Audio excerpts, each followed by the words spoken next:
Good afternoon. Bill Riley, Riley Private Client. It's June the 14th, and we're going to have an interesting week this week.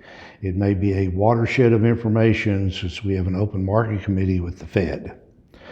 Now, what we're under right now is kind of interesting.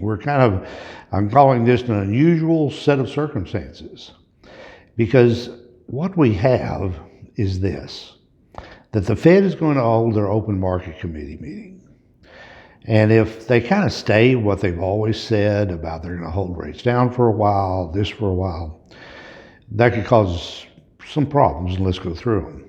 The comments on what the Fed will say, which we call Fed speak, could affect the markets one way or the other. We could go up and we could go down, or we might flatten out. Here's the reasons why. First of all, let's take a look at the economy. It's booming. I mean, it is really coming back much faster than we ever thought it would after something that happened last March. But however, though, here's the problem. Jobs, the JOLT report, which just shows how many jobs are out there, close to 9 million jobs available to people that want to work. And that's it's kind of depressing in some aspects that we could have almost back to unemployment figures like we had before the pandemic. But a lot of the jobs that are out there, people don't want to go back to yet because of stimulus. We have interest rates that are historically low. I mean, lower than I've seen in my career. In fact, this morning when I got up, I always check the rates and see where we are. And the overnight rates on the 10-year Treasury is about 1.44%. That's extremely low. We also have shortages. Now, these shortages occur everywhere. I'm trying to get some beds redone at my house where the freeze in Texas took them out, as most of y'all are here in Texas listening to this. And it's taken me 3 weeks just to get somebody out there. Second of all, the guy that came out this morning tells me that, I can get this done for you. It'll probably be another 3 weeks, but I can't replace some of these plants because I don't have them. And the plants I do replace them will not be mature plants because we don't have any. We sold out because of this. Then we have bacon. Bacon prices have jumped dramatically.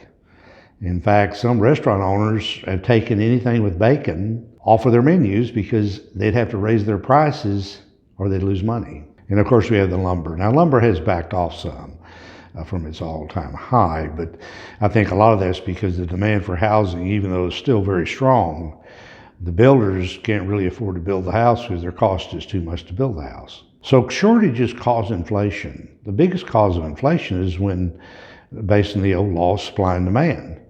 As long as you got plenty of supply, prices stay consistent or go down. But when you have a shortage, they go up. Take, for example, used cars. Used cars is kind of like housing. And if you do try to go buy one, they want a premium price. It's even affecting new cars because of the chip shortage. So these shortages are what's the biggest causes of inflation that I've seen in my economic career. Here's a few things. The Fed's viewpoint is that we're still in a recession. Therefore, they're treating their Fed policy as if we are, keeping rates low, buying 57% of the bonds that come on the market, they buy, so they can control that. But the anomaly is we're not really in a recession anymore. We are coming out of it very quickly. But their Fed speak is they need to wait and see. I think if they got out in the real world, they would see, but that's just me and government. Now, here's a little side note. Chipotle raised their prices by 4%. That's one of my grandson and I's favorite places to eat. Tell me this, if you've raised it by 4%, does that mean you're going to lower it when things get back to even? No. The problem with inflation is that once it goes up, it rarely comes back down. Or you have to have a recession for that to happen. So the bottom line is the Fed is applying what I call an accommodative practice that is really not necessary at this point. I think we should kind of let the economy take care of itself and let the government kind of get out of the way. But if they feel more comfortable with that, that will be fine. Now, I'm not talking about something's going to happen next month or next few months. I think we're going to have a great stock market. We're going to have GDP at 10% per quarter. But if you look on down the road and inflation gets ahead of us, then the Fed, if they don't take steps to somewhat moderate it, then they have to step in with a bigger hammer. And that's not good. Inflation, like I say, is results of supply and demand.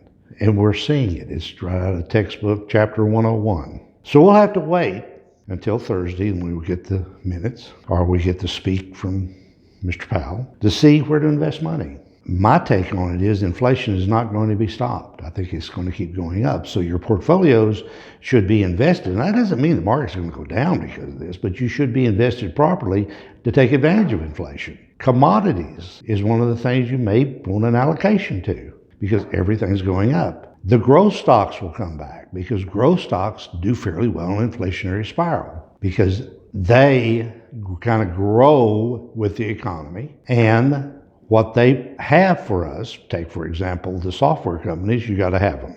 So let's just wait and see what he says. Be prepared. I've tried to structure the portfolios somewhat equally weighted so I have both value and growth in them, because I can't tell you what's going to happen. No one really knows at this point.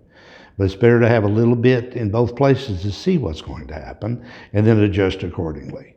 Now, I'm not preaching doom and gloom or anything like that. Please don't get that. It's just that we need to address these factors, and as we invest, make sure we're invested in the right spots. So please call me with any questions, 817-870-4680. And then our website, you'll see that on our podcast, and also our email. Also, if you'd like to use our services, please let me know. I'll do a review of your portfolio for free to see if it matches up with what I'm seeing going forward. Also, addressing risk.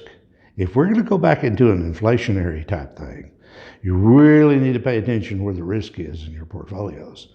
Because if you're in the wrong sectors that will be affected by inflation, you shouldn't be there. Well, thank you again for listening. And if you would, pass this on to people that might need it, or your friends. Don't keep me a secret.